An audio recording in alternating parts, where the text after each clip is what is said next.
of America, and to the republic for which it stands, one nation, under God, indivisible, with liberty and justice for all. Well, well, well, let's make like a flag and walk down this road.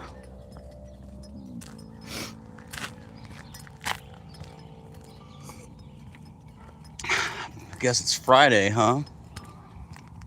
I don't really pay attention to the days of the week still. They're all just days to me. They're all potential days to go and improve my family's lot in the world. Why am I? You know what? I ain't gonna hike with these keys. Hold on. I'm turning around, going back to the house for a second to throw the keys on the front porch. I ain't gonna listen to them dangle on my hip the whole way. Travis Burleson and Jordan Will, and good morning, both of you guys. Just gotta drop these keys off. I guess I left them attached to my pants, and that ain't no good. Just gonna jingle jangle all the way for 6 miles. Get my coffee. Whew. It's a little not chilly in a bad way, I'll say that. Not a bad chilly, but it is a little chilly this morning in the best way. I'm not looking forward to winter being gone. You know, the actual heat coming. Especially here in Arizona. Mike Neal, good to see you, sir. OGBNCR said good morning. Oh, do I have your name, OGBNCR? I feel like I did before, and I forgot it. Morning.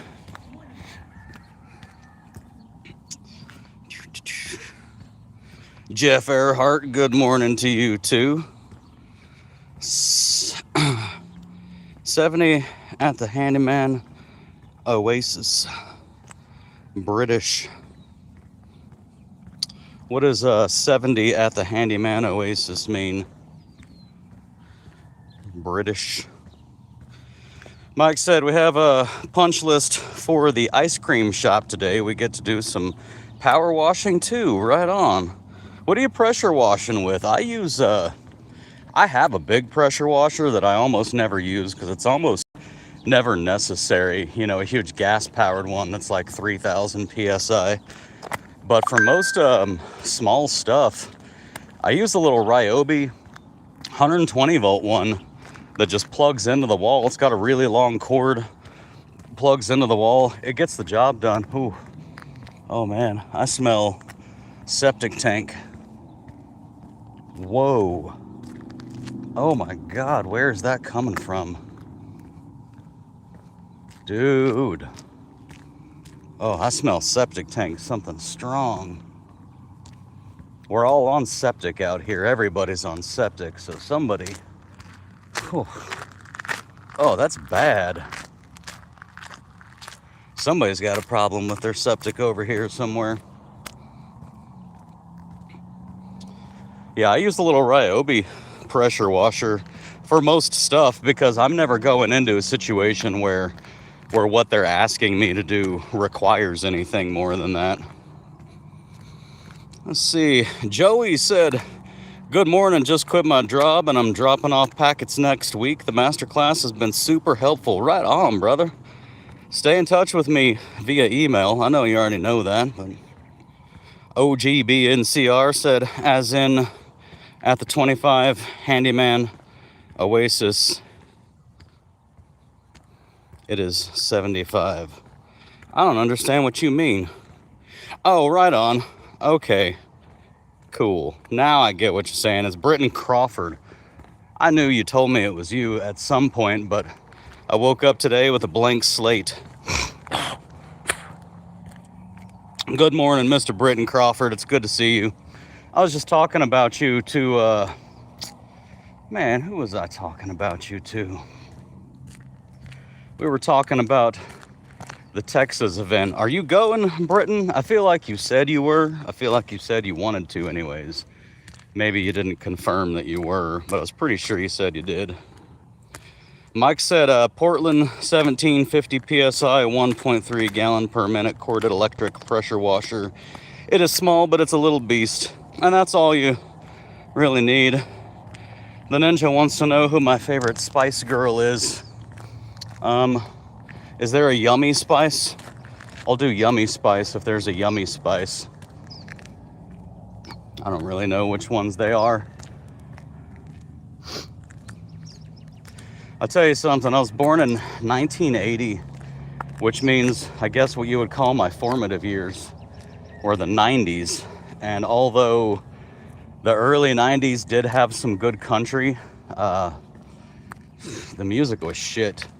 Like, really, through all of the 90s, the music was one of the things. Don't get me wrong, it's not that there weren't, you know, some outliers that were good, but my God, like, I was aware growing up that I was screwed when it came to music. I knew that all the good music had already been made or would not yet be made. It just seemed like everything we had, that was like right about where they figured out a pattern and said, oh shit, if we just find somebody with a pretty face and stick this pattern in their mouth and repeat it enough times with a catchy little beat, then everybody will listen. So every song sounded like every other song. Brent said it sounds like you need some caffeine. The wife and I are discussing it. Yeah, I got my caffeine right there. I'm not trying to pimp Jobber this morning, by the way, but they gave me all of these over multiple campouts that they sponsored. The hats and the mugs, actually. But they send enough, you know, for the full number of people that I'm hoping will show up, the full number of people that I can accommodate. So then when half the number of people show up, I end up with hats and t-shirts and coffee mugs at home. And I mean, these are nice though. These are the insulated steel wall. It's not a Yeti, but it'll keep my stuff hot for over an hour. And there's cups of coffee don't survive over an hour with me.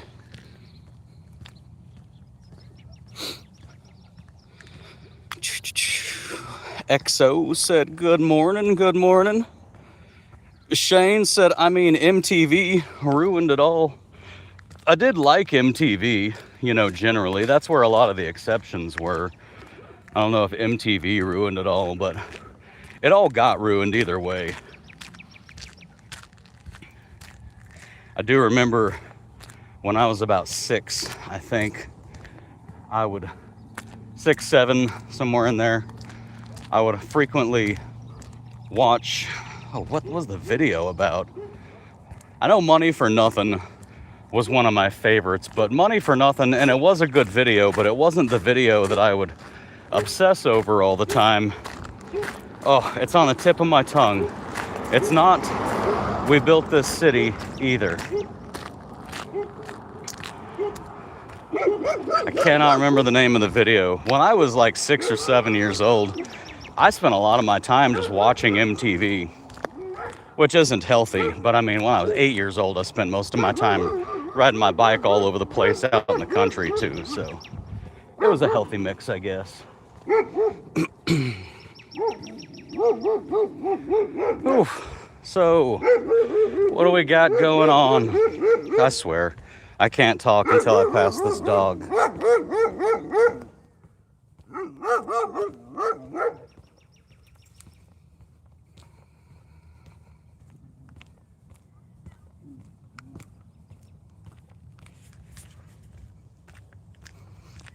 Not yet.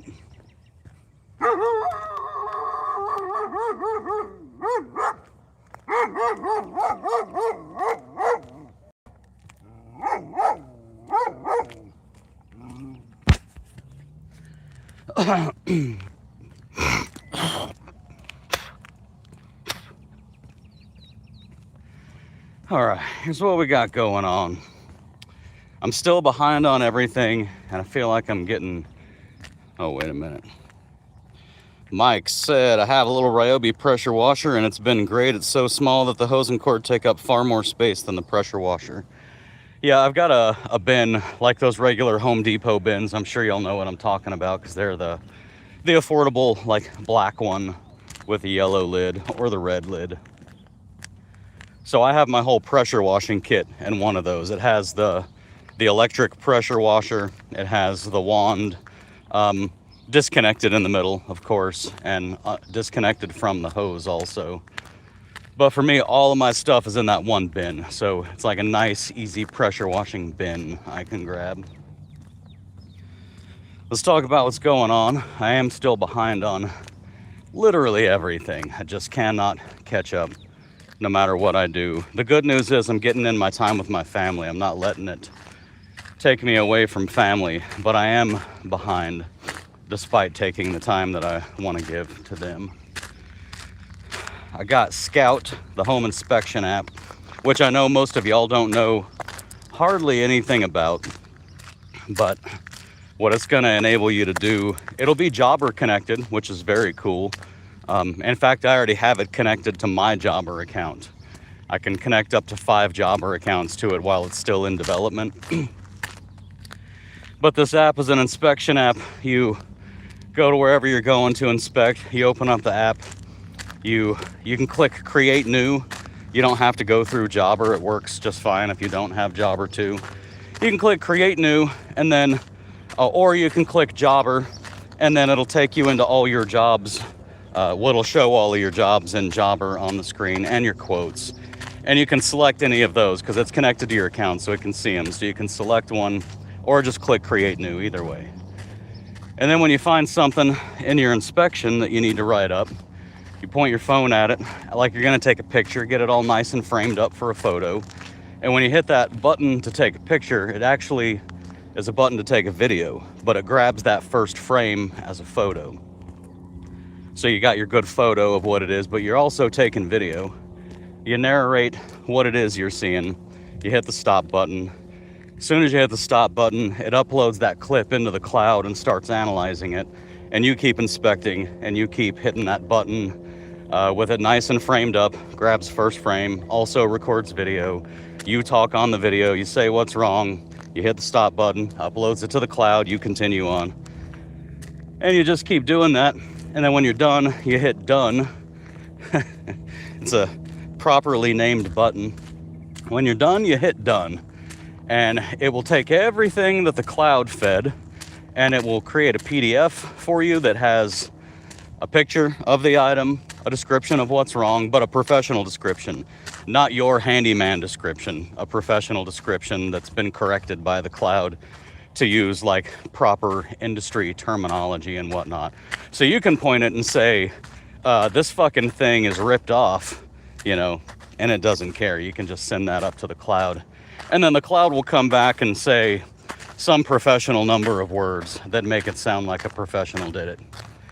And it'll put those all on a PDF. You'll have the picture, you'll have a title for it. It'll say if it's like cosmetic only, low, medium, high, critical, whether it's electrical, plumbing, painting, general handyman. It'll categorize everything. It makes these awesome reports. But what it does that's super special is you go into, after that happens, you go into your Jobber account and you open up that job or that quote, and all of those line items that you just created by simply pointing your phone and clicking and talking, all of those professional sounding line items are now attached to a quote with, you know, suggested pricing. I don't suggest that you just go with suggested pricing, but they're there and you can read them over, see if you like them. There's an editing feature. You can do it on your phone. I'd recommend editing on a PC. I mean, I don't know about y'all, but well, then again, I'm 45 though. I didn't grow up with phones that you could type on the screen, so my brain never wired for that. So I don't personally like to type text on a phone. But you can go home and get on your PC and open up an editor window. You can do it on your phone too. Open up the editor window and you can edit those line items. If you want to change the wording around, if you want to change the price and all of that, you can open it up in the editor and change everything in the editor and then hit sync when you're done. And that sync will sync it to Jobber. It'll resync the job with Jobber. So all your edits end up edited inside Jobber, and your PDF and the email that it sends. It'll sync all of those to your new edit. And that's the app in a nutshell. I've used it. I've tested it. It seems to work really well. I'm sure there's, you know, plenty of tweaks that I'll be making to it.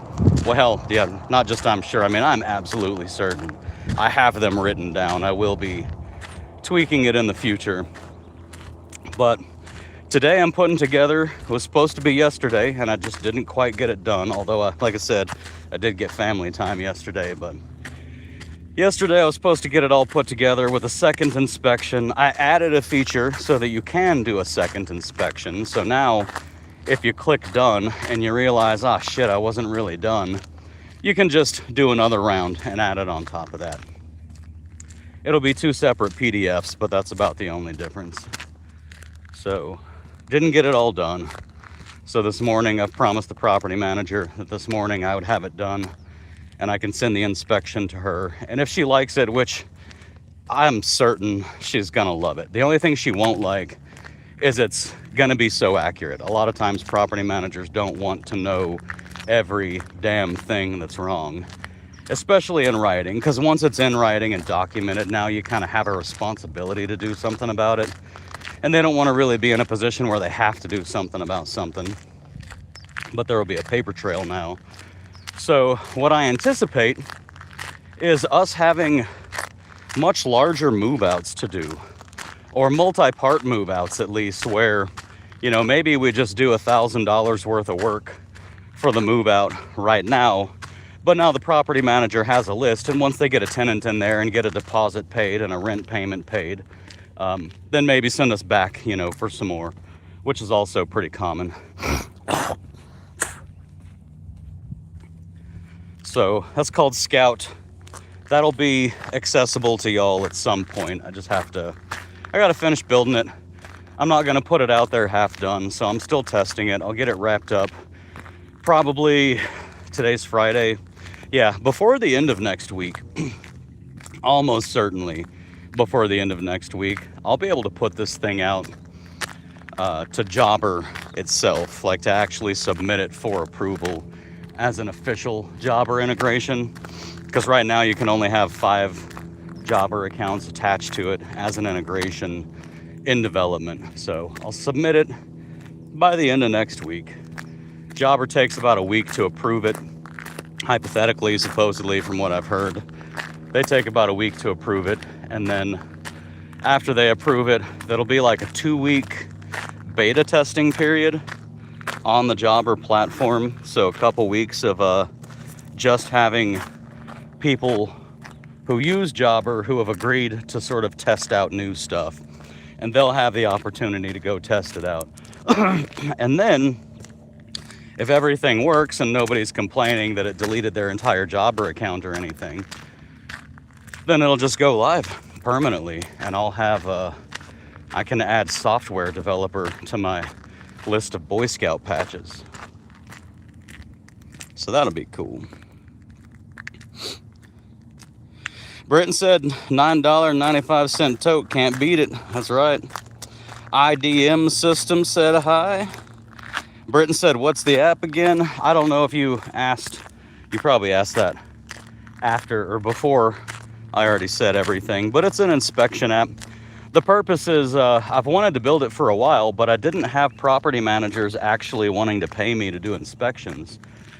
Although I still wanted to build it because a lot of y'all are doing your property managers inspections for them. But basically now I've got a property manager that actually wants to start paying to do inspections. They want to pay the handyman to actually inspect the property. And what I gather is that they're asking multiple handymen. Well, initially they asked, oh wow, oh man, this isn't good.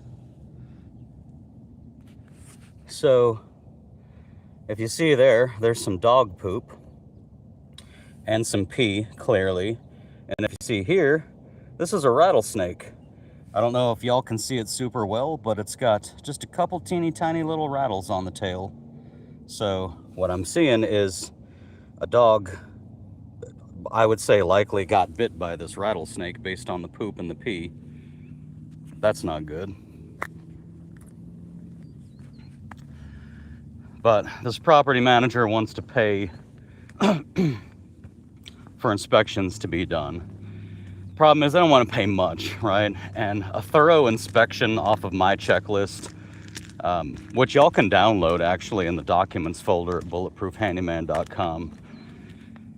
my inspection checklist, if you do it properly, like on paper, you know, a pad and a pencil, in a vacant property, by the way, where there's no beds or tables to set your book on while you write, so that sucks because you got to bend down to the floor, or you just got to be, you know, you got to hold it in your hands the whole time.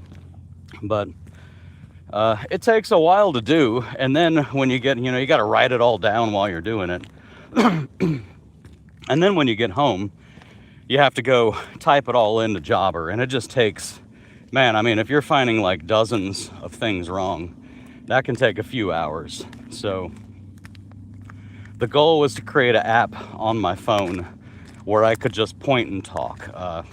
What's their name?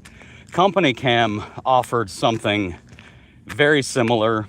It's a lower quality product that it gives you in the end than what my product is, but it was a similar product in terms of you could do a video walkthrough and it would grab frames and take notes for you.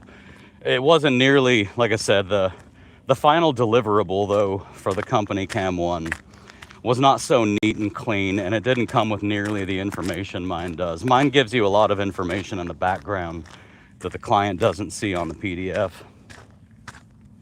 But that's the idea, is just to walk into the house and be able to just start inspecting and just point your camera, click a button while it's pointed at the thing, say what's wrong, what it is that you're looking at, click the button and stop, find the next thing, click the button to say what's wrong. As soon as you're done saying what's wrong, click the button again, and just go through the house doing that. And then when you get home, it's all in Jobber already.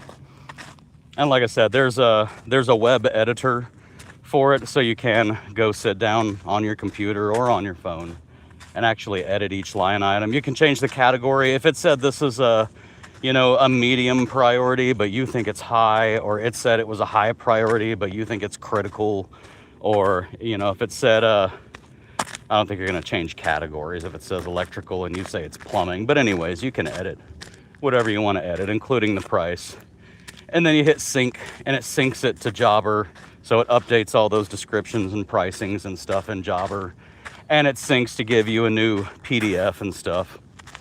So the goal is to cut, I'm gonna say approximately 2 hours, hour and a half to 2 hours per inspection, I think is what this thing saves me, if used properly. If you just show up at the house, open it up, start clicking and talking, and then go home, and it's already in Jobber and you just have to edit.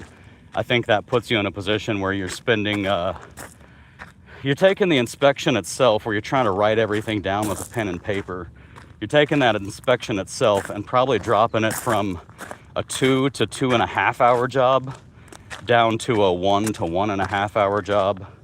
And then you're taking the part at home where you have to put it all into Jobber manually.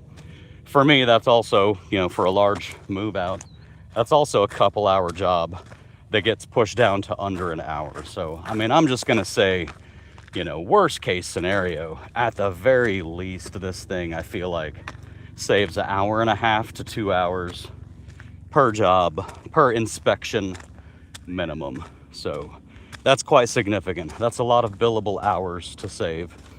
And that's what the app's for. Jordan said, are you still looking for people to test with their Jobber accounts? I am, if you're using it. I have to pick my Jobber testers very carefully. And the reason I have to do that is because I can only have 5. And I'm one of them, which means I can only have 4.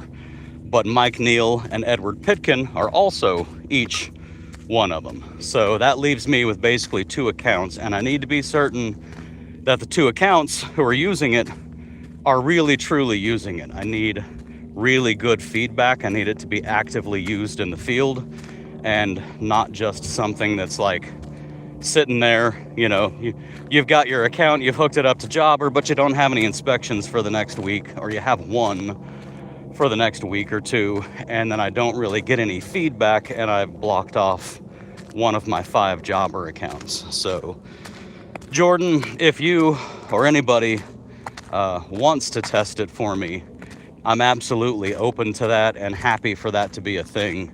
Just know that, you know, please don't volunteer to do that if it's not. Oh, wait a minute. I also got, hold on. No, that's different. 𝗪𝗪𝗟𝗡's testing a different app for me. So, yeah, just be sure that if you offer to test it, I'll probably say yes, but I need it to be because you're really going to use it and you're really going to give me good feedback on how well it is or isn't working. Otherwise, you'll have access to the version that doesn't connect to Jobber, which is equally amazing. It's the exact same thing. The only difference is instead of clicking on the Jobber button and then seeing all of your jobs and all of your quotes there and selecting one, instead of that, you just don't connect it to Jobber. You do the exact same thing and you get this beautiful PDF at the end. So you still get that PDF to submit to your client to show them what's wrong. You just don't get it synced into Jobber. So to be clear, I can have 20 or 50 or 1,000 beta testers not connected to Jobber. But for the Jobber connected one, that one's I'm gonna require that you're really actually gonna be using it.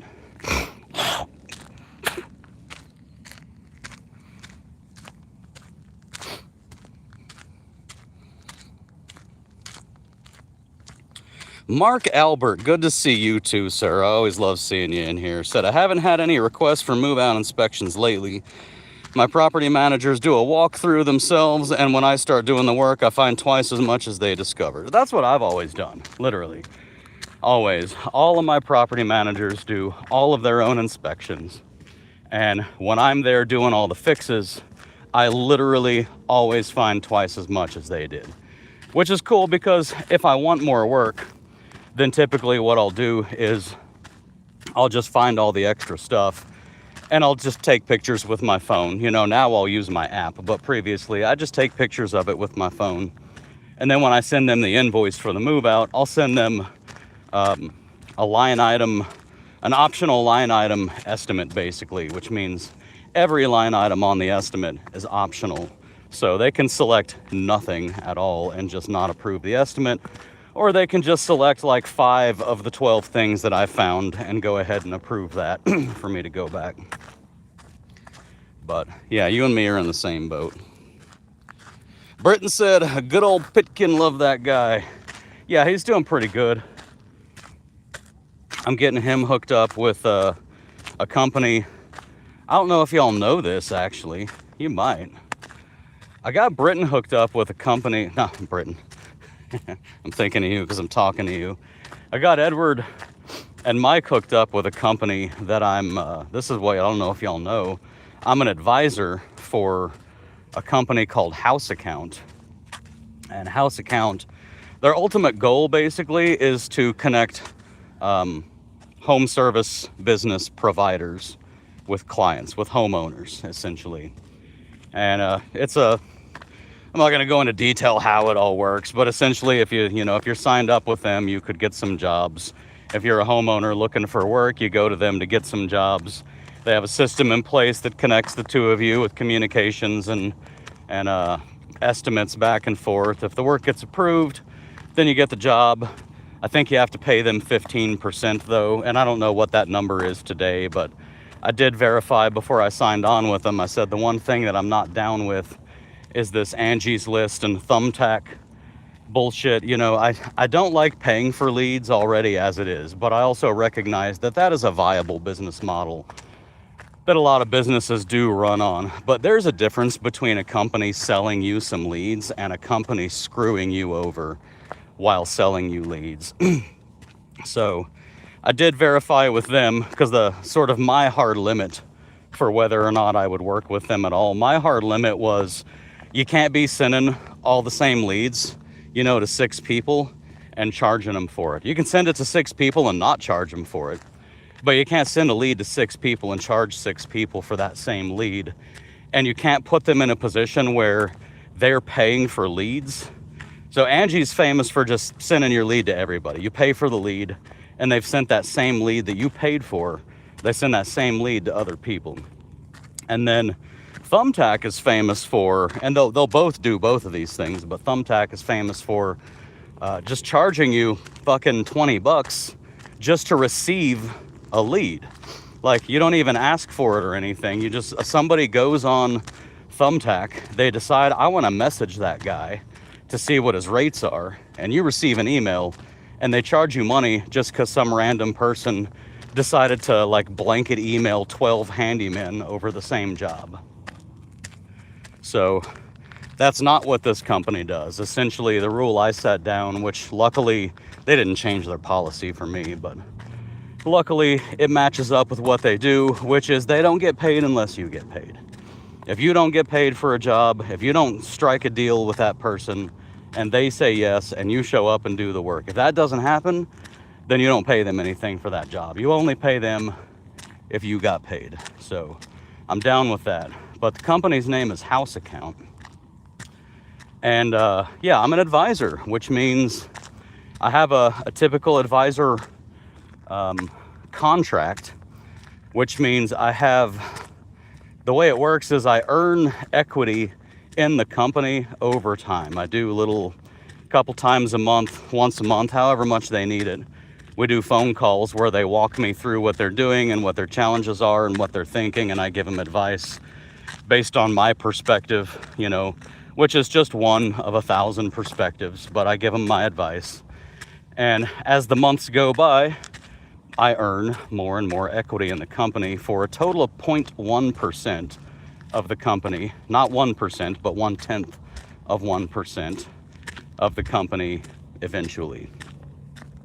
I think in 3 years, if I advise for a full 3 years, then by that point I will have earned 1/10 of 1%.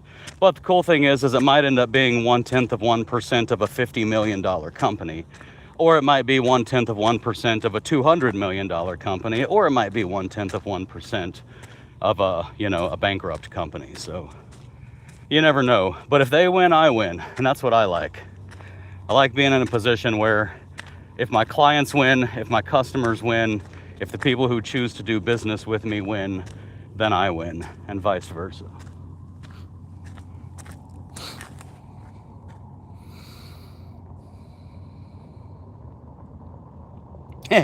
Britton said, how's the smoke-free journey? Man, I have not touched a cigarette. This coming September would be 2 years since I've not had a cigarette. So I guess that's about, I guess it puts me at 1.5 years now probably, but yeah, it's going good, sir. I don't want them anymore. I don't think about them. Well, that's not true. I do want them sometimes, but it's getting more and more rare. You know, every now and then I'll just go, like I'll get up from the computer to go to the front porch or something, and my brain every now and then will just default back to this old original setting, thinking that the reason I'm getting up is to go have a cigarette. It'll just pop into my brain that that's what I'm doing. And that'll kind of prep my nervous system for nicotine, and then I'll get a little surge and just be like, oh shit, oh, I want a cigarette randomly for no reason. But it goes away quickly. I'm good to go, brother. I don't smoke anymore. I don't want to smoke anymore. I'll never, ever, ever, ever, ever touch that again. Mike said, I just send my property managers a list of what I find no matter what. They have over time approved more and more work. And in some cases, just let me do the walkthrough and send a report. Right on. It's because you're doing a good job for them, man. And you got good, fair, not cheap, just fair pricing. Bag of donuts, good morning. Ankylosaurus said good morning. Wow, 2154 there. I don't know what that means. Britton said his home advisor similar to Angie's. Didn't they buy Angie's? I believe Home Advisor bought Angie, or Angie bought Home Advisor. One or the other. I'm not pretty sure. There's a chance I'm thinking of the wrong company name, but I don't think I'm thinking of the wrong company name. So yes, I believe they are one company now. I think that one company is Angie, though. I don't think Home Advisor bought Angie. I think Angie bought Home Advisor, but you guys please do correct me if I'm wrong. I'm not a damn industry expert. I'm just a handyman. Britton said, 12 years ago, my dad died and I got screwed. Oh my, god dang. 12 years ago, my dad and I got screwed by Thumbtack. And then he said house account. Got it. Yeah, I'm not telling you all to rush over and sign up or anything like that either. I don't think they're Well, I think they're almost ready. My sense is that they're almost ready to like push for a little bit of a scale, but also being an advisor, I can't really talk about much, so I can talk about what's publicly available, and what's publicly available is what I've already told you, essentially how they do business. That's not a big secret, or how they do business at the moment. So that's not really a big secret there, but yeah, if you want to check out their site though, I believe you can sign up as a vendor. I don't actually know that they have legitimate, well, not legitimate, I don't know that they have an official vendor onboarding process yet. We'll see. But we'll see. There's a lot of neat stuff coming up, and they're a neat company, and it's very cool to own a piece of a company. Which, funny enough, when they first contacted me, I didn't know anything about just general advisor agreements or how they really worked. But they had initially reached out just to see if I had any interest at all in becoming an advisor. And my reply to them, not even knowing how this whole system worked to begin with, because it turns out my contract is very standard, but I immediately emailed back and said, yes, I am interested, but I want 1% of your company. And I thought they would just say no. And then instead they said, oh, well, I mean, yeah, that's pretty standard, just not the 1% part. The percentage is a lot lower. It's about 0.1%. And even less for quite a few people. It's less than 0.1%, but mine's 0.1%. So someday, maybe, hopefully, that company has what's called an exit event. And if they have an exit event, that's when I get paid. I'll be able to purchase my share of stock. My options, basically, is what I have, is options. At that point, I'll be able to purchase the stock for what it was worth the day that I signed on with them, which was last year. I'll be able to purchase it for that original price and then turn around and sell it at whatever the sale price is when that liquidation event happens. Which, according to my research, and I mean, this is like, you just never know. It could go bankrupt or it could be a gigantic success. You really just never know. But whatever happens with it, the average, I think, like a reasonable expectation would be maybe in 3 or 4 years, that liquidation event happens at a, what I would call a reasonable price, would land me with something like 100 grand, maybe 200 grand, but probably something more like 100 grand. But I don't get any of that unless or until that liquidation event happens at that hypothetical time in the future. So if it doesn't happen, if they just go bankrupt, or if the liquidation event is for, 1/10 of the value that I hope it'll be, then it'll be a lot less money. Christopher said, this too shall pass, Ray. Even my cravings for a smoke are almost no more. It's been about 14 years. I know you can do it. Thank you, sir. I know I can do it too. I have zero doubt. I will never, ever, ever, ever touch a cigarette again. I was so scared to death because I couldn't quit. I tried to quit an embarrassing number of times, hundreds of times, that I would get a half a day, a full day, a day and a half, 2 days, and just that like 72-hour limit though, that 3-day period, it's that third day for me, man.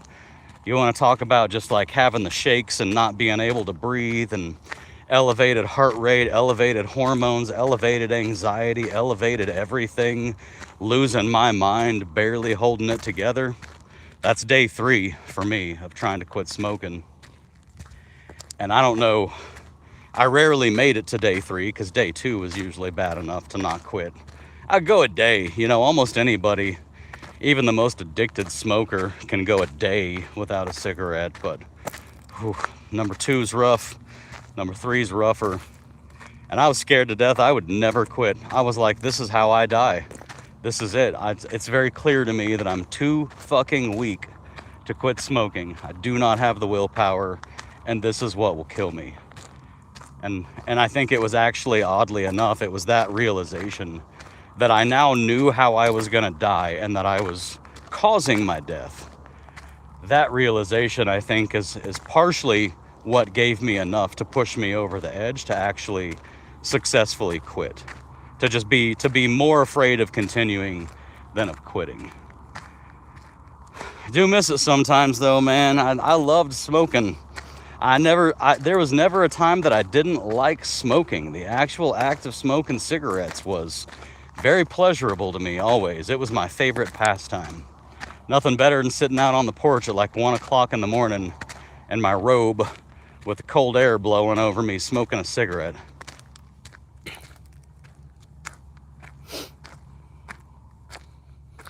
Scott said, bag of donuts, Joey, is that you? I don't know if it is or not. Evan said, hey man, I just subbed. Oh, cool, man. So going through that right now, I'm scared of that. Yeah, it was rough. It was rough. I'll tell you what, I just kept trying over and over and over. And I'll tell you when I quit, actually, you can kind of thank Jobber and some of the guys on this channel. Jobber actually sponsored the very first Handyman campout that I ever did. The first sponsored one ever. Jobber sponsored that. And I quit on that campout. I got out there the day before with the van and the firewood and the camping gear and everything. I got out there the day before the event because I wanted to have everything ready the morning of the event. People weren't supposed to show up till lunchtime, but I wanted to just wake up in the morning at the campsite and not have anything left, no tents left to put up, nothing left to prepare. And that's what I did. And the night before, I planned this out in advance. I was like, okay, I'm gonna have these guys here at this camp out distracting me. So as long as they're distracting me here, all these random handymen from all over the country, while I'm distracted, entertaining them and cooking for them, maybe it'll be easier to quit because I have too much that I need to be doing anyways. And I also told everybody, partially to hold myself accountable, but partially to explain any weird behavior. I said, hey guys, sorry y'all have to put up with this, but I really need to quit smoking and I'm gonna try to do it right now. So what I did was that night before, I live streamed. I think I shut down my live stream at like 11:30 p.m. Smoked during the live stream, still had some cigarettes, but I had brought just enough cigarettes to get me through the night. And then it timed out perfectly, got to my tent at about midnight and had one cigarette left. And I laid down inside my tent, I unzipped the flap and stuck essentially my head and shoulders, and elbows outside the tent. And I smoked that cigarette as my last one at midnight on that day, which is why it's so easy to remember the date, because I'm pretty sure it was September 20th. I could go double check, but I feel very certain it was September 20th. Smoked that cigarette, put it out, woke up the next morning, didn't have any more cigarettes. Handymen started showing up. I was busy, I had stuff to do, told everybody what was going on. They were all very supportive. And I got 3 days, man. I got that 72 hours. And that was all it took. And after that, it was not easy, but it was easier. And that's what it took to make that happen. So weirdly enough, now we got the one coming up in Texas, April 16th through 19th. So this thing has grown from like 8 guys or 6 guys. It was more than 6 or 8 people, but the actual handymen themselves, I think it was 6 handymen plus their plus ones that they brought. Went from 6 guys in tents down here near Tucson all the way to April 16th through 19th, going to Texas. And I'm capping this event at 60, and I think we're gonna fill all 60 bunks. In fact, I think we're gonna have people on standby to fill those 60 bunks, even if fewer people come and some people cancel. I think we're gonna fill all these bunks, and this is gonna be a bigger event. And that, which by the way, is sponsored by 𝗪𝗪 Insurance. I sure wish I could just say Next Insurance. It's more words now, but 𝗪𝗪 Insurance sponsoring the one in Texas. Y'all can go sign up for it at bulletproofhandyman.com. It's free boarding, free lodging, and free food Thursday through Sunday. So a 4-day event, 3 nights, 4 days. Got an entire 4-day event of lodging and food paid for by 𝗪𝗪𝗪 Insurance, so that we can all come together and swap stories and network and mentor each other. So if y'all want Next Insurance to keep sponsoring those, you can thank them by going to the link in my description and clicking on it and getting a quote from Next Insurance. And don't buy it if it's not right for you. I've said that 1,000,000,000,000 times. But do go get a quote. Just get the damn quote and tell them thank you for sponsoring the Bulletproof Handyman business community, because it's what they do is extremely valuable to the guys who show up at these events. It can be and often is relatively life-changing for their business, just mindset and confidence and everything. So please go get a quote from them to tell them thank you.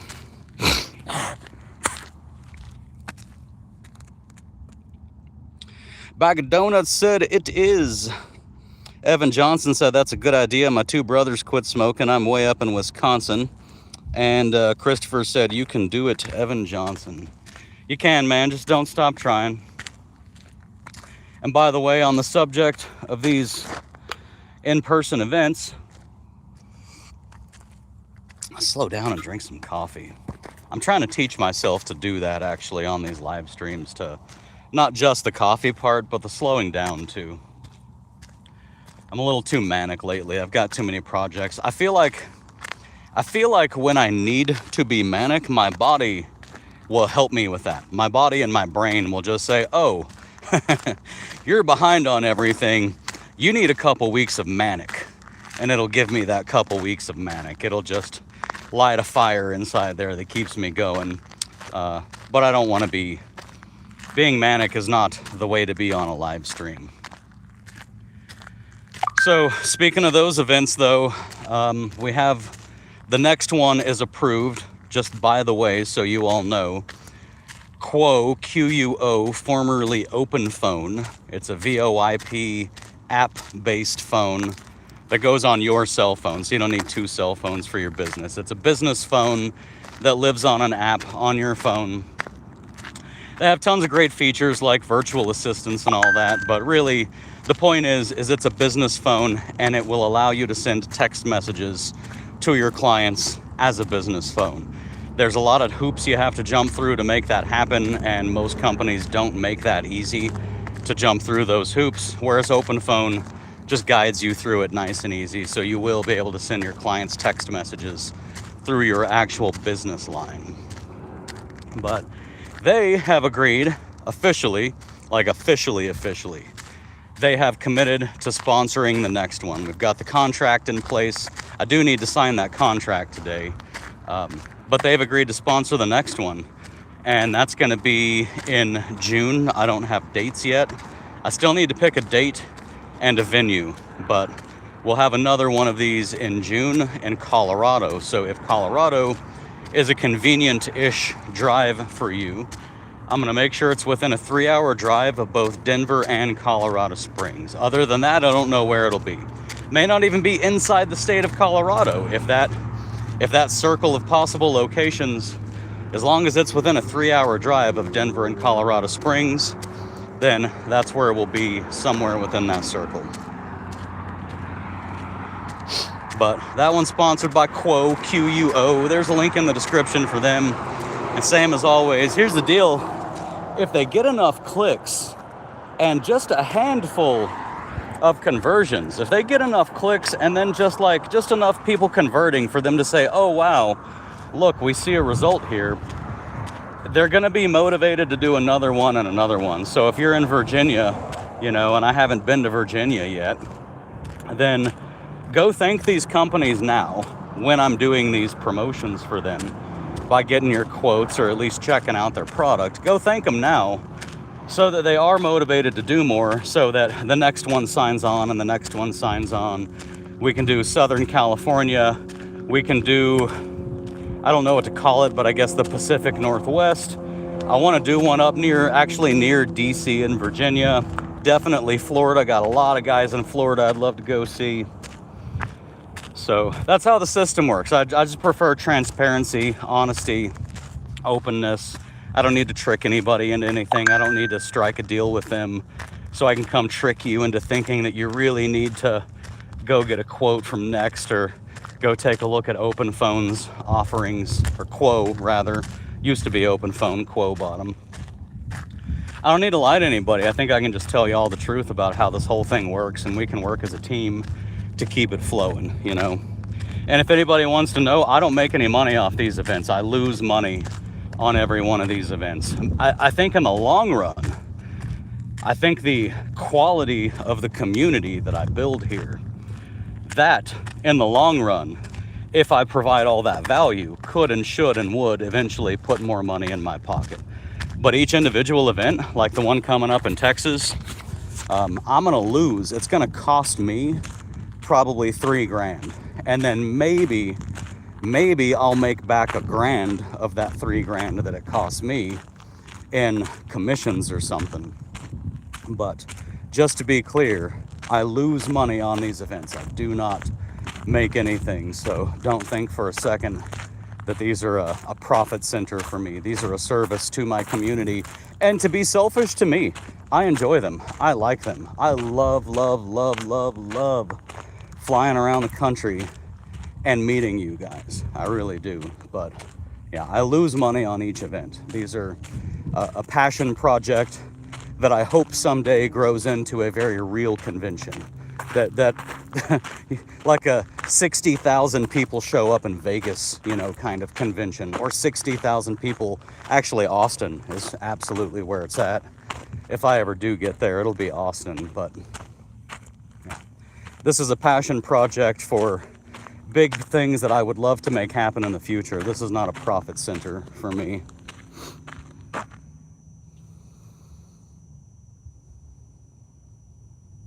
Evan said, I want to be healthy and work out. Come hiking with me in the morning. I mean, I know you're not here, but wherever you're at, pull your phone out, join the live stream, and just go hike in the morning. Earthling, good morning. Christopher said, just reserved. Awesome. We're getting up to about 40 people, I think. Well, Christopher, you were just there. Did you see how many people are currently reserved? I think it's getting close to 40. Joey said, I signed up with Quo after using Grasshopper and it was so much better. Highly recommend. And I'm in Virginia. Right on. Well, there you go. We got it all worked out today. I'm glad you like Quo.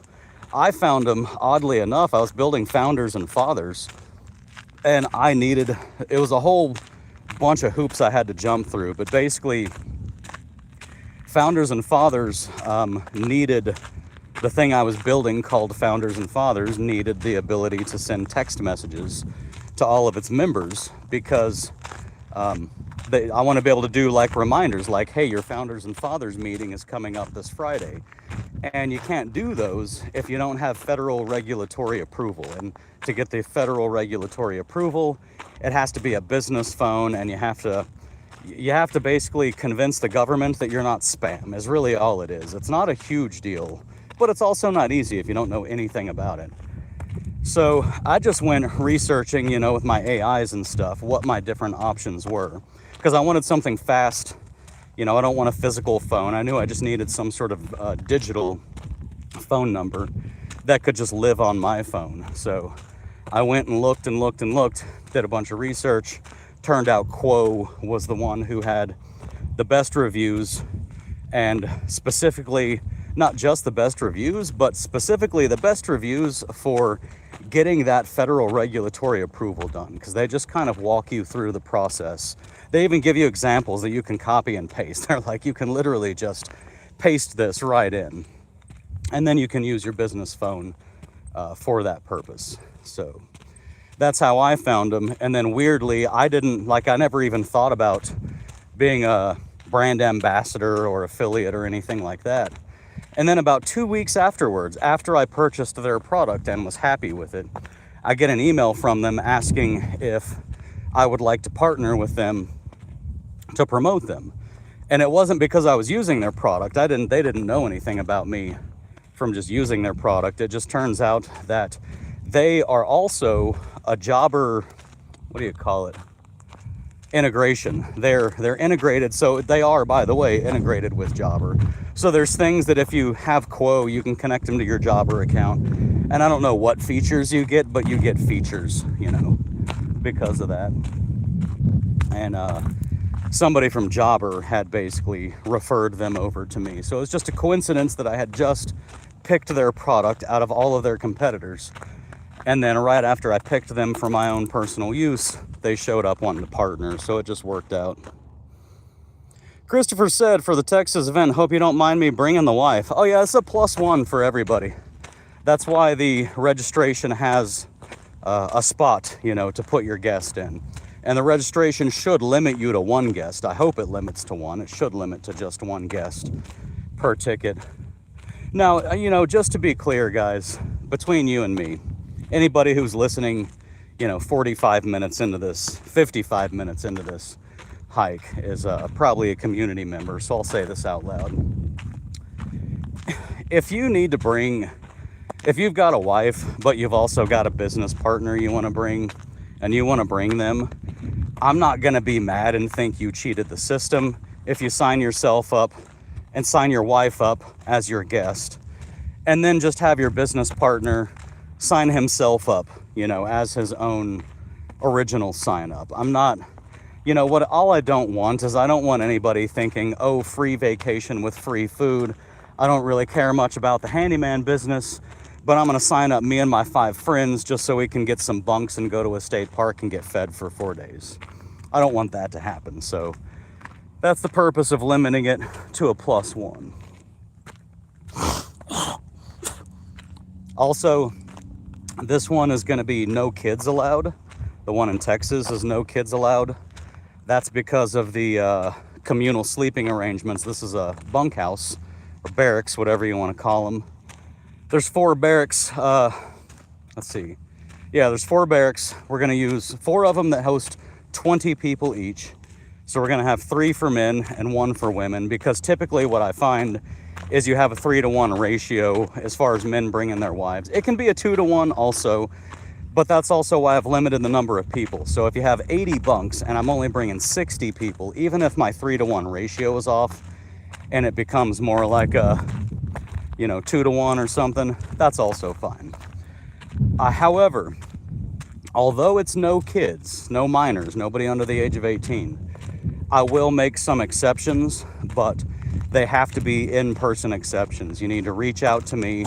There's a thing when you register that you click to verify that you're over 18.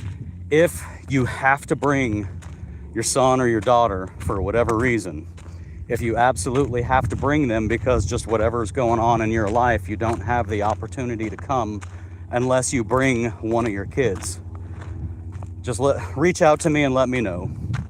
I do have the ability to make that work, but we cannot sleep minors, of course, in bunkhouses full of adults. That's just communal sleeping arrangements are not going to work out that way. So reach out to me. I do have a solution if it's absolutely necessary and you need to attend this event for your business and you cannot attend this event unless you can bring a kid.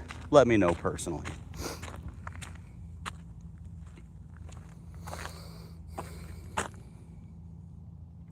Earthling said, would have been nice to be aware of 𝗪 rather than getting a serving phone and a 2-year, oh man, and a 2-year contract. That sucks.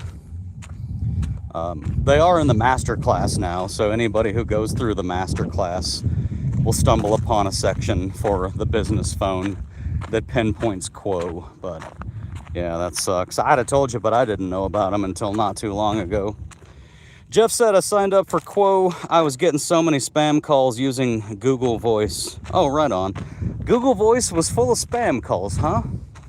That's just interesting because I have a Google Pixel phone, and Google, whatever it is that they, you know, offer on their phone here, does really good spam screening for me. Now, they also screen, they make sure that property managers can't reach me, clients can't reach me, tenants can't reach me.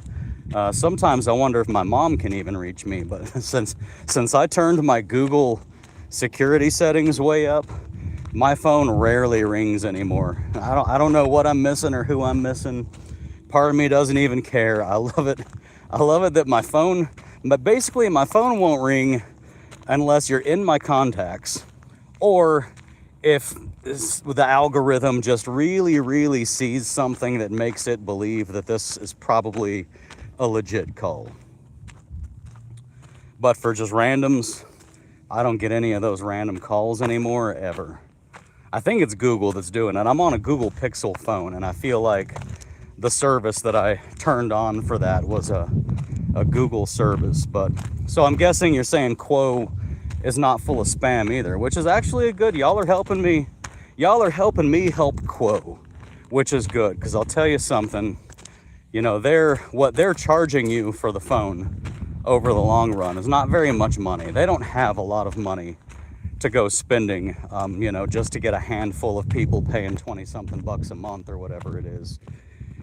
And they're still sponsoring this camp out because they actually think our community is really cool. Like, I've talked to Caroline, is my rep over there, and they're really excited to be doing this whole like influencer marketing thing.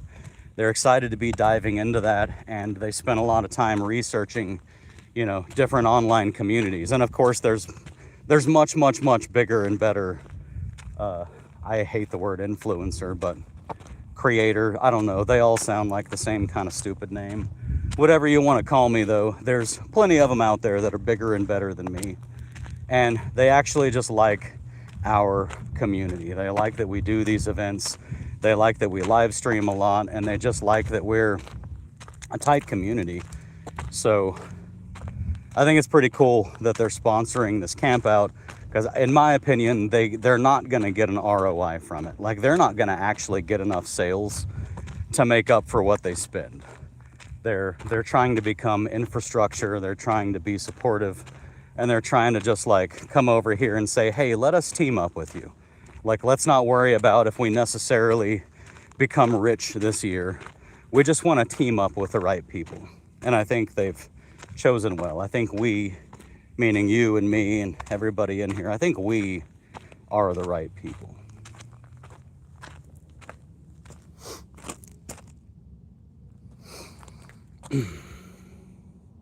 Christopher said, at Jeff, I have T-Mobile for business and I still get a lot of spam calls. Yeah, that sucks. I don't get any spam calls anymore, thank God. Or if I do, my phone will ring for a half a second, and then like I'll hear, and then I look down and it says it's like screening call, and then it just goes blank because it successfully screened the call.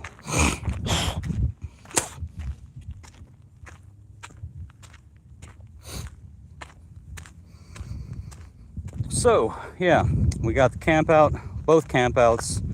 I do need to pick a location. Here's what's neat. My 𝗪𝗪𝗪 built some, this is so crazy, man. It built, I don't want to call it disposable software. We're going to save it, but we could throw it away and rebuild it every time if we wanted, and it wouldn't really cost anything or be very hard. But my 𝗪𝗪𝗪 actually built software yesterday while I was driving across town, just talking to my 𝗪𝗪𝗪, just saying, okay, so you're working on the transcripts, you're working on this, you've got all those files made, you're also working on this other AI project over here.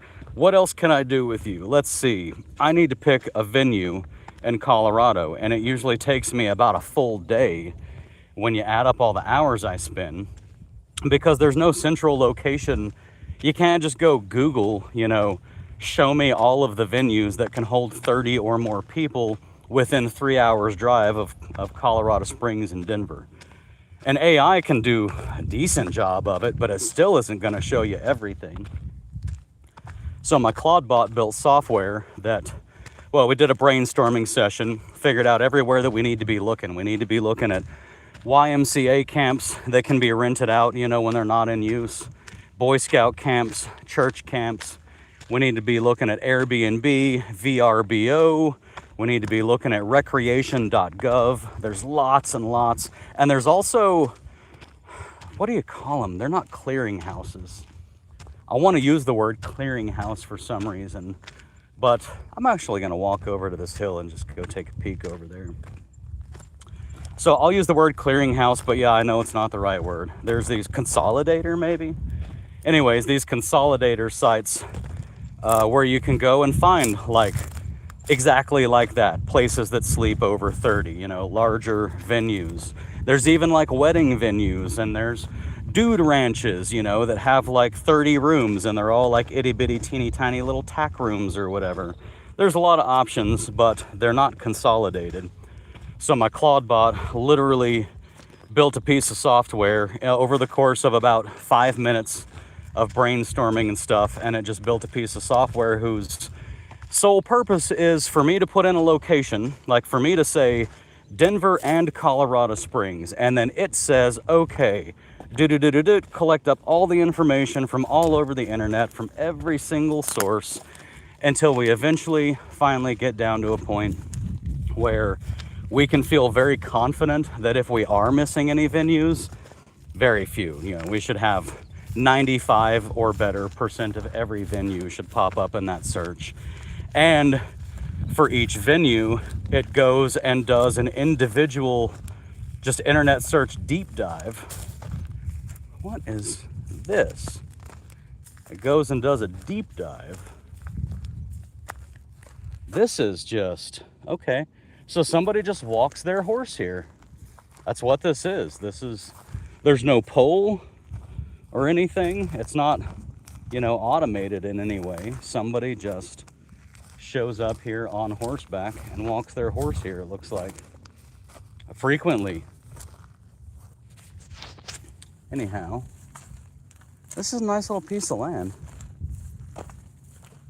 So yeah, it'll help me pick venues, but it'll also, once it has its final list of venues, its search results, it then goes and it then will go do a deep dive onto each search result, looking for, filling in all the information. How many people, how much cost per night, per weekend night, or per weekday night, what type of lodging situation is it, what type of kitchen is available, what type of amenities are available, tables and chairs included, just all the stuff you want to know, so that it can populate like a database with all of that information. And then I can just simply go query that database. I can say, okay, you know, first of all, for this one, let's say I really want to prioritize commercial kitchens, which I think is probably going to be a thing I'm going to do probably every time. I can't imagine cooking for 30 or 60 people in just a regular little household kitchen. So narrow down the kitchen, narrow down any number of other things, and then ultimately come to the final conclusion of where to host the event. But what's cool is, I mean, that could be a 2-week project, or that could be a 2-month project for a software developer who isn't just talking to an AI and having an AI write the code. That could be 2 weeks or 2 months to build something like that, and to build it properly, and to get all the APIs in place and everything. And for me, it was just realizing that I wanted it, and then telling my 𝗪𝗪𝗏 to make it. That's all I had to do. I had to want it, and then I had to literally speak it into existence. And there it is. It's built. I do need to give it a few APIs. I didn't give it, there's 2 APIs at once. Google Places and my Brave being the browser. It wants Google Places and my Brave, which it has Google Places actually, but I guess I need to go adjust a permission for my Google Places. And then a Brave browser key, which is, for whatever reason, is AI's favorite, most usable browser. And then we're good to go, and it's all built. And it was 5, maybe 10 minutes of my time just talking to it, driving down the road, and it just built it. Travis said, time to get to work. Have a safe day, y'all. You too, sir. You too.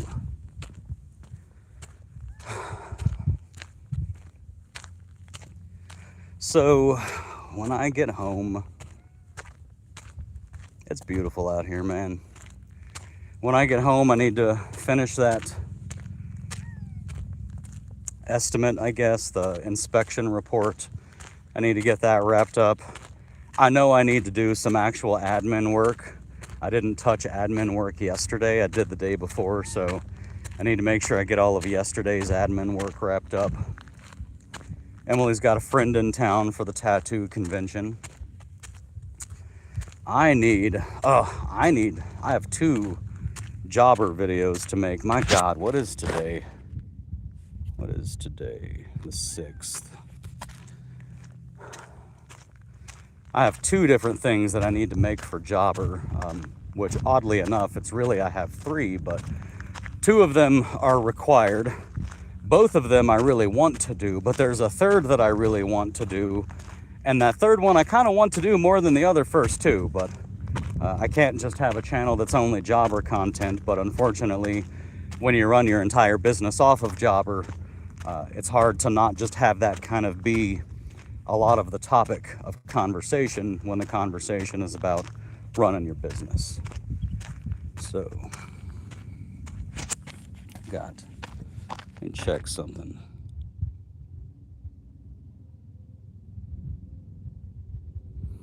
Missed you. No.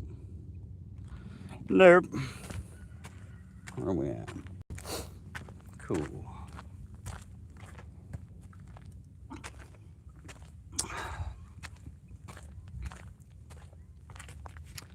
Yeah, so that hill over there, I guess, used to be a military firing range out here, which makes sense. That hill would make a very nice backstop, and I can tell you that back in the 50s, when that was a firing range, there wouldn't have been hardly anything behind it. So even if you accidentally shot over the hill, there really just wouldn't have been anything at all back there for the ammo to go hit. This would have just all been empty desert out that way.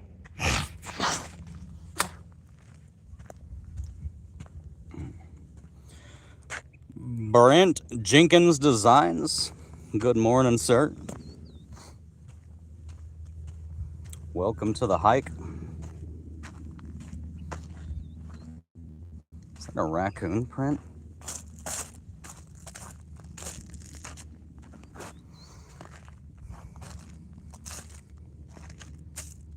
I don't know. There's a lot of dog prints, and all of a sudden that one looks a lot like a raccoon print. It's probably a dog. I haven't seen raccoons out here in forever either.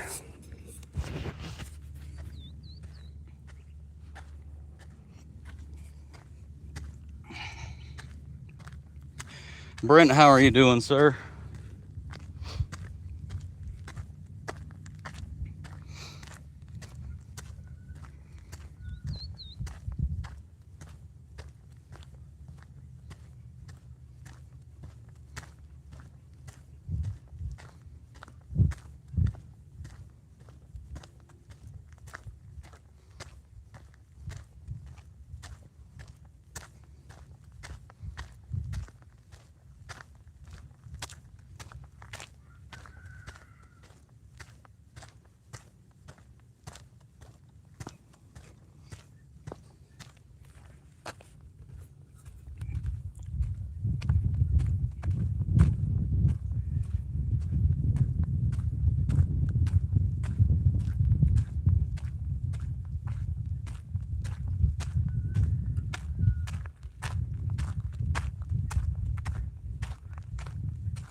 So doing well, putting in applications for work, taking a break to watch you walk in the desert. Right on.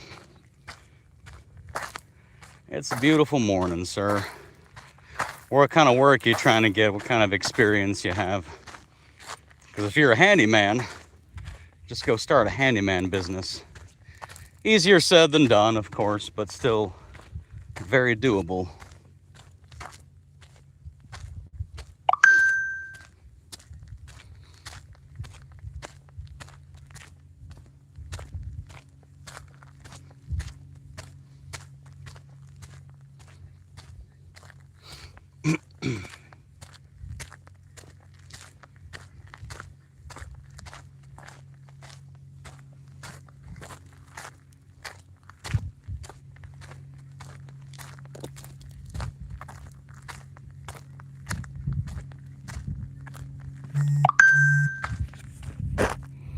What's all this dinging?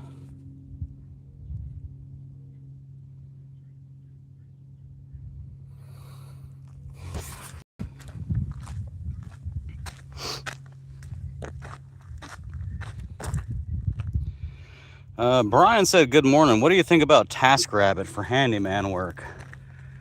I mean, let me caveat my answer before I even give it to you and say that for everything that I think is not the best idea, there's guys on this channel that have gone and turned it into a great idea, that have made it work. I don't think apartment complexes are a great place to go look for handyman work, and yet some of y'all have gone and found really great work at apartment complexes. I don't think Thumbtack is good, but some of y'all have found some luck at Thumbtack. So with that being said, I don't think TaskRabbit is the right place, simply because it is generally cheaper folks. And I mean, being cheap is not the end of the world. I'm just saying it's a platform full of unskilled laborers, and the client base on there is filled with people who are searching for unskilled laborers. So they're by default, everybody's gonna really be in the mood to pay a little bit less. And you're competing with other people who, like, let's say somebody buys some IKEA furniture, they take it out of the box and they're like, oh my God, I don't even know what I'm doing. Let me go to TaskRabbit and find someone to help. They're not looking for $100 an hour handyman. They're looking for a $15 an hour dude from down the road who can figure something out if they try really hard. You know what I mean? So at the same time though, I have no doubt that an intelligent handyman who thinks everything through, utilizes AI perhaps to help him figure out how to harness that site and how to word his ads and stuff. I have no doubt that if you wanted to go get some good work like that, you could do it. I'm sure you could absolutely do it. I really want to go explore this area, but it's literally not legal. Look at that old bottle over there too. It's probably nothing. It's probably just like a Yoo-hoo bottle from 8 years ago.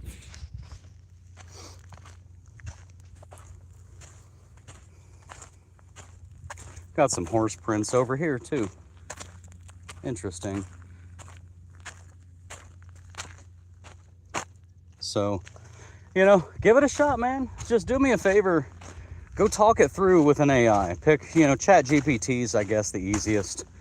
If you have a Chat GPT that already knows you, because you've already been using it for a while, that's probably the best route. Although I do like Grok better, but Grok doesn't have a good memory. So you always have to give it all of your context before you can kind of proceed forward to get a quality answer from it. But yeah, go talk it through with an AI. Come up with the best kind of ad. Figure out how the platform really truly works. You know, try to hack it a little bit if you can. And you could probably get some work there. I just wouldn't think that that's the place to go. Of all the other places you could go, it wouldn't be first on my list.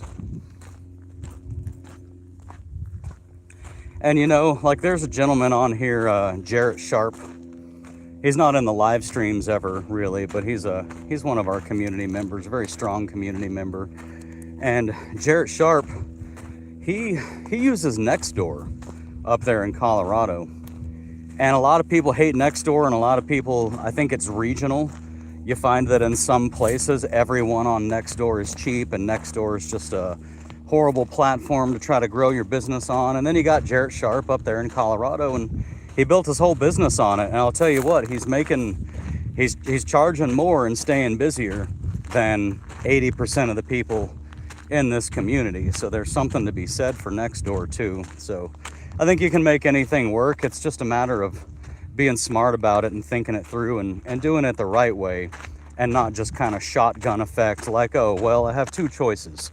I can invest myself into building a clientele, like intentionally, or I can just go throw a Craigslist ad up and then cross my arms for the next 2 weeks and go, nobody wants to hire me.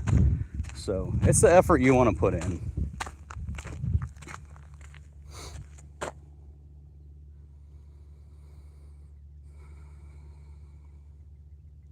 Brian Valdez said, I've watched a bunch of your videos, love them all. I thought about joining the handyman trade. Since then, I've narrowed my scope to only hanging TVs.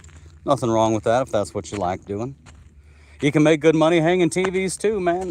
Plenty of guys on this channel charging minimum $150, and I do stress the word minimum, $150 for even a small flat screen TV to hang on the wall, something that takes you a half hour.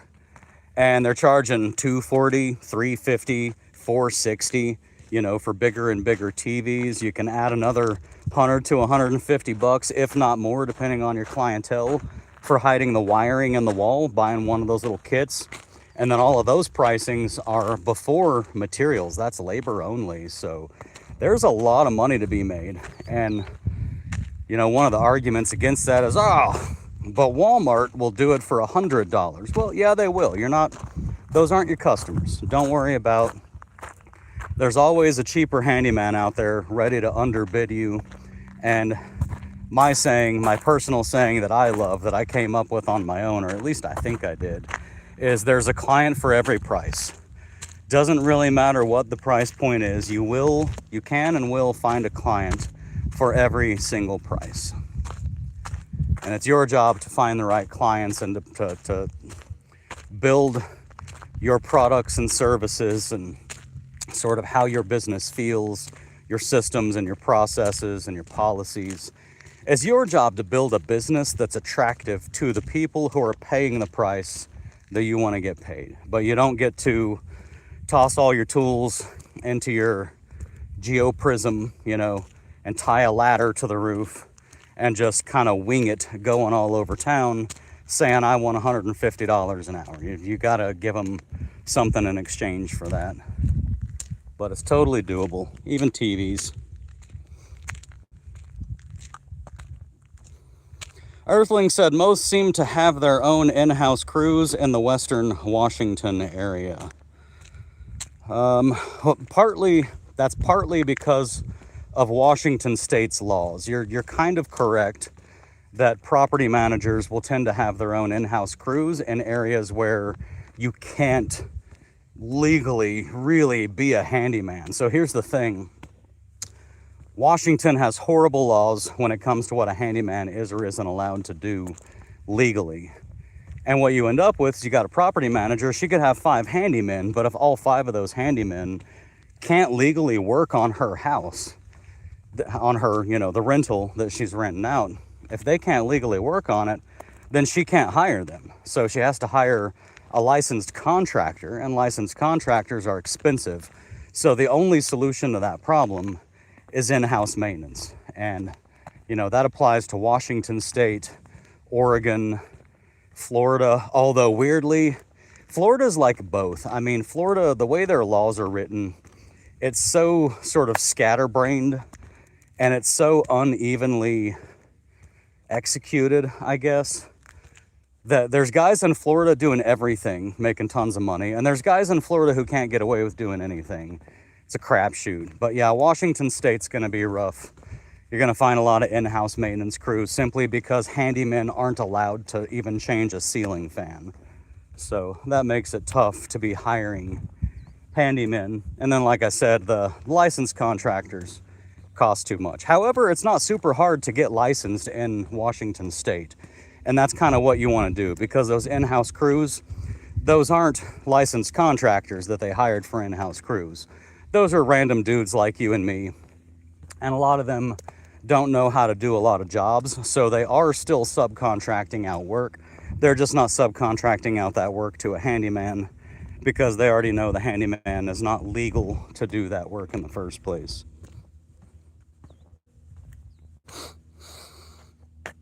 Basic mode on buddy. Oh, I got a bug. There we go. Basic mode on buddy said, nice beard. Thanks, sir. Brent said, sorry about that. Brent said, I'm a landscape maintenance guy for my life. Trying to get away from that. It's hard to make money in landscaping. It really is. Boy, that sucks. Y'all weren't here. A lot of y'all anyways in the beginning. This is interesting here. We have a baby rattlesnake. It's got 2 rattles on it. We got a baby rattlesnake with urine and dog pee. So I'm guessing a lot went down here overnight or early this morning. Looks like the dog got the rattlesnake though. It's definitely dead. Brian said, I agree with you about ChatGPT. It lays out all the processes according to your area. Yep. Apex, what's going on, sir? Said, morning, Ray. Did you see that Lowe's is offering $99 home maintenance plans? I don't ever worry about that shit. But no, I haven't seen it. I'll go look into it. It's always going to be junk when it's from big guys like that. Morning. Good morning. How old's your baby? She's 3 months. Oh, beautiful. Me and my wife are about to have number 4. Oh, wow. I mean, she's not pregnant yet, but we're like, about to. we're going to get started trying now. Beautiful baby. Beautiful property too. That's kind of a neighbor, I guess. I love babies. We're going to have another one. We're going to start trying in June. Where was I at? Oh, Lowe's. Yeah. I'll check into it. There's always going to be a market for that. But as with everything else, you know, there's a client for every price. And they're not really going after our clients. They're going after a different kind of client who places more value in probably having, what's the word? If you go through Lowe's or Home Depot, you have a lot of guarantee there. You've got a corporation behind the service, and it makes a lot of people feel more comfortable. But it's not going to be a great service, almost certainly. Or, oh, are they opening up? You know what would be neat? Home Depot and Lowe's have whatever programs they have to connect up contractors with homeowners who need work. But generally speaking, for most of that work, you need some kind of license. So maybe this is their attempt to be able to start almost like subcontracting handymen just to increase their revenue base, in which case it could be worth looking into. I'm not a fan of those things anytime there's a middleman. The moment you introduce a middleman, there's money out of your pocket going somewhere else that if it has to, then it has to. But the thing is it doesn't have to. It is absolutely possible to just build your own client base and to never, ever, ever, ever, ever be working to fill somebody else's pocket. It's absolutely possible to never need to do that. And I'm just not a fan of putting my money in someone else's pocket for work that I did just because they connected me with work, which is something I should never need to pay for when there aren't enough of us to begin with. Jeff said, Walmart uses Angie's List. They want to pay you like $48 to hang a TV. I've seen mattress removal pay $50, which doesn't cover the cost to dispose of it. How does anyone make money doing work through them? Nobody's really making money doing work through them. Not really. You know, I mean, you can find like a little way to sort of bolt yourself onto that system in such a way that you can funnel out just a little bit. You know, if they're paying, god dang, $48 to mount a TV, then yeah, I guess if you can hire yourself like a $15 an hour handyman who barely has the skills and pay him only $30 to go do it, and then have really, really tight margins on literally everything else, including insurance, plus some kind of contract that says you're not responsible if the TV falls off or something. You know, you can squeeze a tiny little bit of money out of that, but it's just dumb, and nobody's really making money off of it. What's really happening is, in the end, Walmart's keeping customers happy by maybe losing a teeny tiny bit of money, but making sure that they never have to go anywhere other than Walmart for anything that they need. It's keeping you out of their competitors' doors. It's dumb. It's dumb. And I've seen that all over the place.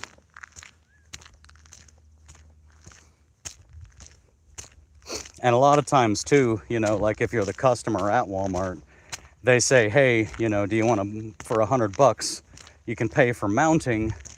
And then when it all boils down to it, that $100 that they're asking you to pay for mounting Doesn't cover the mounting. It only covers the mounting if you're like on the first floor of your apartment complex or whatever, and it's in an open room. You've got to move all the furniture. The wall has to be a particular type of wall. The studs have to be available.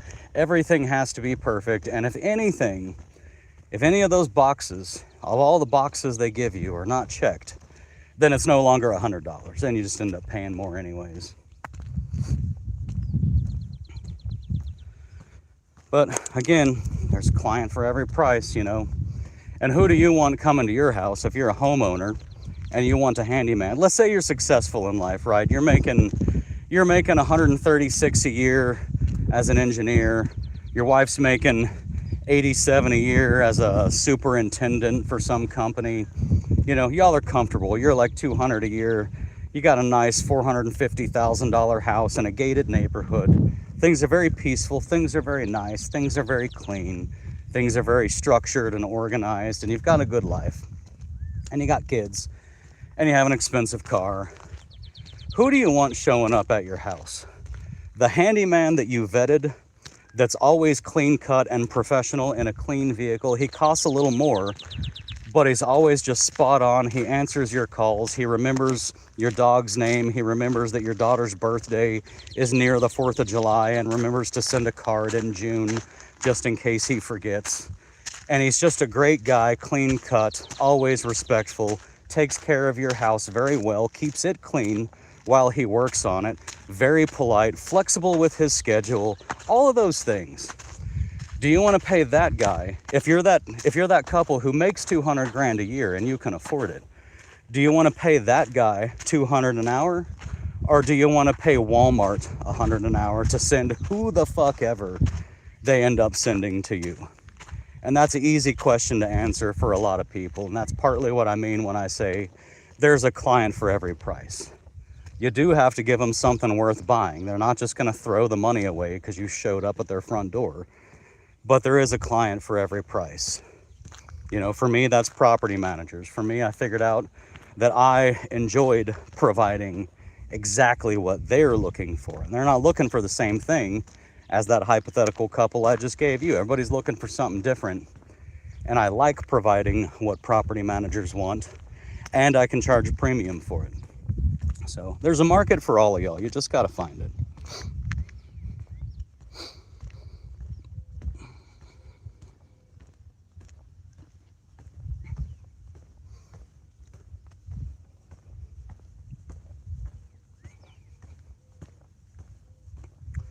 Getting a little closer to home.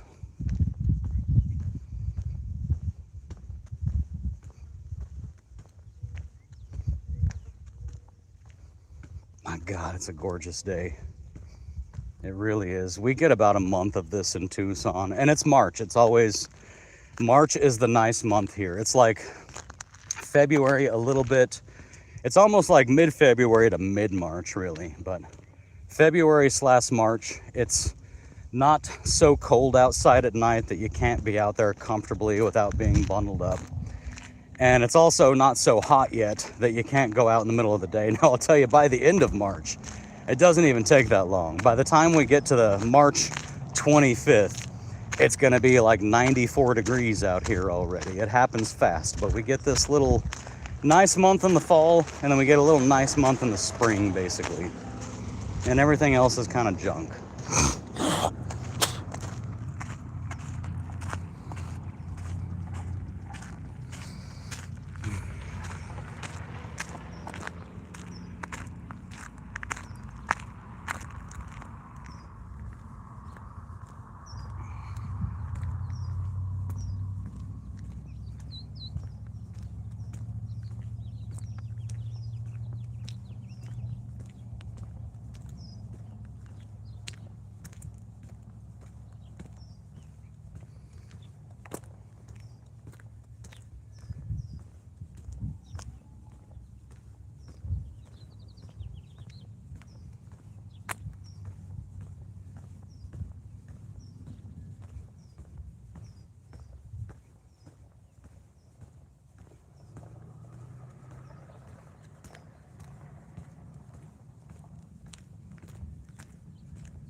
Earthling said, how do you deal with senior citizens giving a sob story regarding cost and trying to whittle you down? Yeah, well, I mean, my answer to that question, and I know this only works for me and my business model, my answer to that question is property managers. None of my clients are senior citizens. Well, some of them may be, but my clients all own a spare house. So right off the bat, like the moment you have a spare house, so you got one house you can afford to live in and another house that you don't even need and you can just rent it out to somebody else. So if you've got a spare house, you're not a poor old lady and there is no sob story because you've got a spare house. If you ain't got enough money, you could just sell your extra house. So I don't have to worry about that. However, I actually live just down the road from a bunch of retirement communities, and I do have some friends over here, and every now and then on a personal level, they all know my business doesn't do business with individuals. It only does business with other businesses. I'm a business to business business. They know that, but sometimes they do ask me to come do a job in some emergency fashion. And the deal I have with them is really like, hey, I'm not about working for retired people and stuff. That's not my thing. So as a friend, if you're asking me as a favor, then what I'll do is I'll come out here and I will do the work. You'll pay for the material. Sure, I ain't paying for any materials, but once the materials are paid for by you, I'll do the work, and then I'm going to tell you when I'm done what I would have charged a property manager, what my business would have charged the businesses that I do business with. And then I'm just going to let you pay me whatever you decide to pay me. And, I think the unwritten understanding there, the unsaid thing is, if you pay me shitty, if I tell you that this would have been a $600 job and you give me $150, I probably won't be doing that favor for you ever again. But if I tell you it was 600 and you give me 400, we're probably good, So I just go into it with an understanding, with my own internal understanding, that I'm not trying to make money off of this job. I'm just doing something nice for somebody. And it isn't my business doing something nice for somebody. Although you can, if you want to do that, you can have your business do it and get some credit for that, I guess. But it's just me, Ray Duke, doing a nice thing for a person and trying to not lose money while I do it.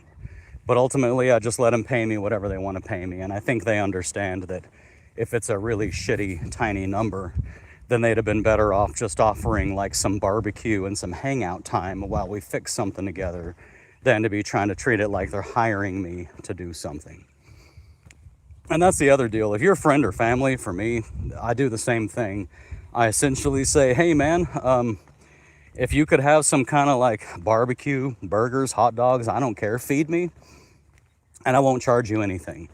And of course, friends and family, because they're good friends and family, they always say, no, we want to pay you. So I cut them the same deal, except for them, I don't care if they don't pay me. I literally tell them, I would rather you not pay me because you're friends and family, but I also get it. You're not going to let me come help you if I don't let you pay me something because you just feel that that's the right thing to do. I want you to feel like you're doing the right thing. So I'm just going to ask that you feed me while I'm there. We can hang out and bullshit a little bit. I'll get your thing done.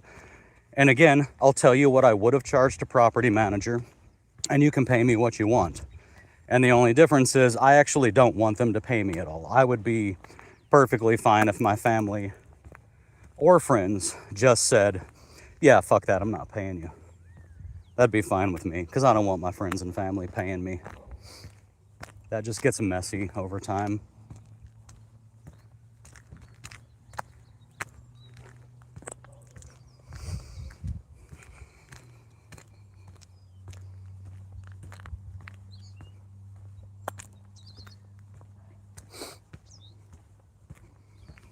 Now, I have to say, let's say I was a handyman only working for homeowners.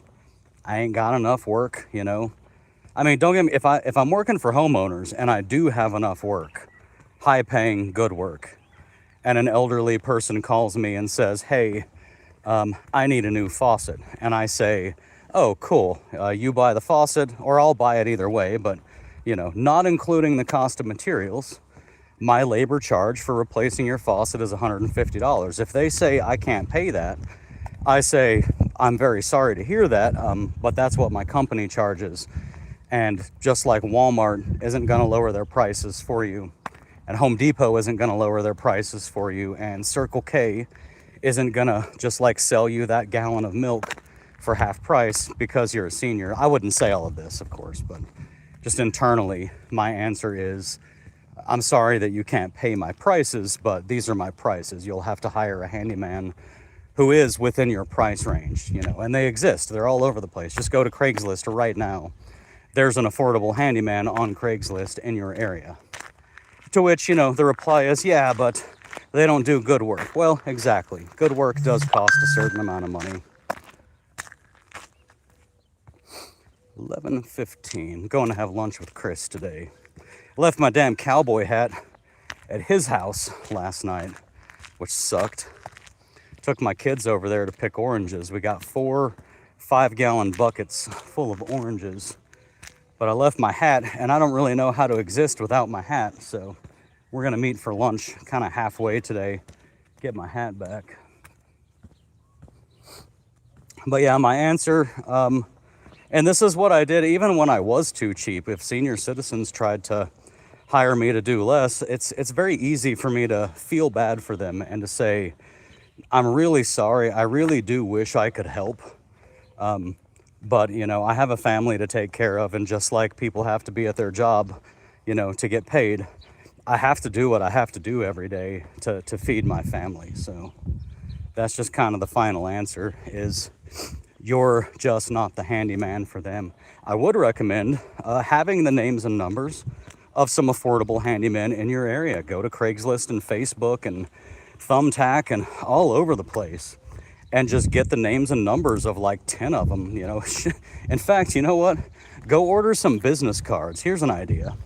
Order some business cards with 10 of those handymen with their numbers, names and numbers, and then when you're out of somebody's price range, hand them that business card and just say, here's 10 other guys that you will be able to afford. And I think that'll work just fine.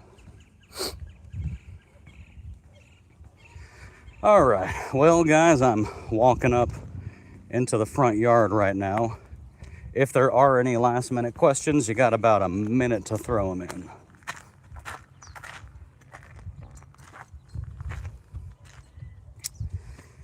And it's a beautiful day.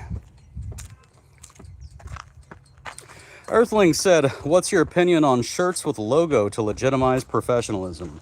100% I'm a fan. I think you don't have to have it. Don't put off starting your business because you can't afford it.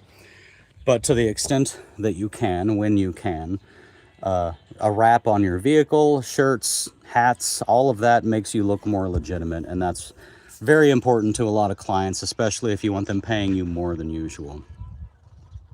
So, I love you guys. I hope you're out there killing it, and I'll see y'all on the next one.